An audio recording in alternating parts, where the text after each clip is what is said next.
ए शकील, जरा ये बताओ, आँख की शर्म भी धुल गई क्या तुम्हारी? है बच्चे को 600 रुपए के कुर्ते में ईद की नमाज के लिए मस्जिद भेज दिया। 2 महीने पहले ईद की नमाज पढ़ के बच्चा मस्जिद से निकला, चंदा सा चेहरा, ऐसा कुर्ता। बच्चे से पूछा मैंने, कुर्ता कितने का है? कौन? 600 रुपए का कुर्ता पहना के बच्चे को नमाज पढ़ने भेज दिया।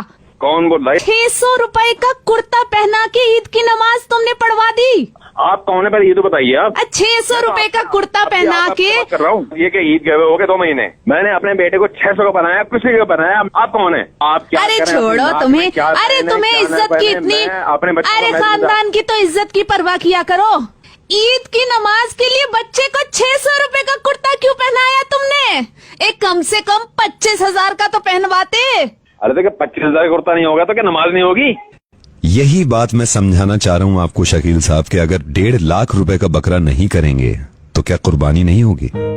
हर साल आप 1.5 लाख रुपए का बकरा खरीदते हैं और इस बार भी आपकी कोशिश है, मुझे पता चला कि 1.5 लाख से कम का बकरा नहीं खरीदेंगे ताकि लोगों को पता चले कि 1.5 लाख रुपए का बकरा है। अब जिस तरह 600 रुपए के कुर्ते में नमाज हो जाती है, 8 से 10,000 रुपए के बकरे में भी कुर्बानी हो जाती है।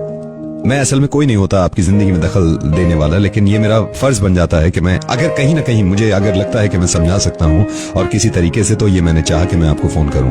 भाई साहब मुझे एक बात बताइए, मैं अकेला कोई हूँ? और भी बहुत से लोग हैं जो खरीदते हैं, न्यूज़पेपर में नाम आता है, सब कुछ आता है। तो ये बताइए, आप कुर्बानी न्यूज़पेपर में नाम लाने के लिए कर रहे थे?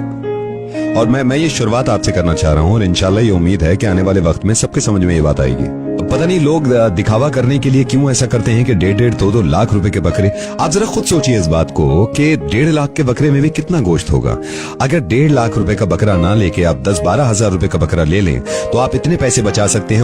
उस पैसों से गरीब लड़कियों को जिनको तालीम नहीं मिलती उनको तालीम दिला सकते हैं ताकि जिंदगी भर दुआएं मिले, या फिर पूरे साल उन बचे हुए पैसों से इतना गोश्त खरीद सकते हैं कि गरीबों को पूरे साल खिलाएं आप।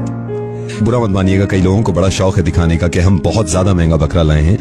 अल्लाह ताला ने कुर्बानी फर्ज की है हर इंसान पे जिसके पास पैसा है, लेकिन हमें यह अकल भी दी है कि हम किस तरह अपना पैसा इस्तेमाल करें।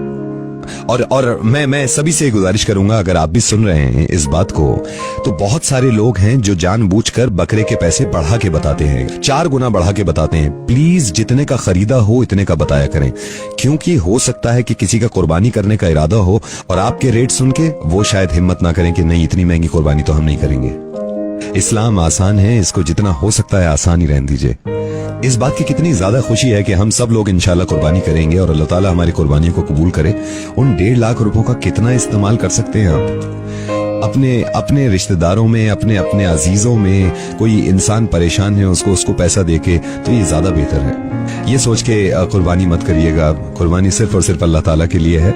और आपसे भी गुजारिश है, प्लीज इस चीज का ख्याल रखें कि आप भी लोगों से कहें और आप मिसाल बन जाएं कि वाकई में आप लोगों को समझाते हैं कि इस तरह का है हमारा दीन। मैं नवेद बोल रहा हूँ और मुझे माफ कर दीजिएगा अगर मैंने जरा सा भी आपका दिल दुखाया है, और मैं चाहता नहीं, लेकिन मुझे ये लगा कि शायद मैं कुर्ते का एग्जाम्पल दूं तो शायद आपके समझ में आ जाए, क्योंकि आपको मालूम है कि 600 रुपए का भी कुर्ता होगा तो उसमें नमाज होगी आपकी। बात सुनिए आप नवेद, मैं इंशाल्लाह आने वाले वक्त में ये तमाम चीजों का ख्याल रखूंगा कि कुर्बानी की तरह हो और उसमें कोई दिखावा ना हो, रियाकारी ना हो। जज़ाकल्लाह, दुआ में याद रखिएगा। अल्लाह हाफिज। ठीक है, जज़ाकल्लाह।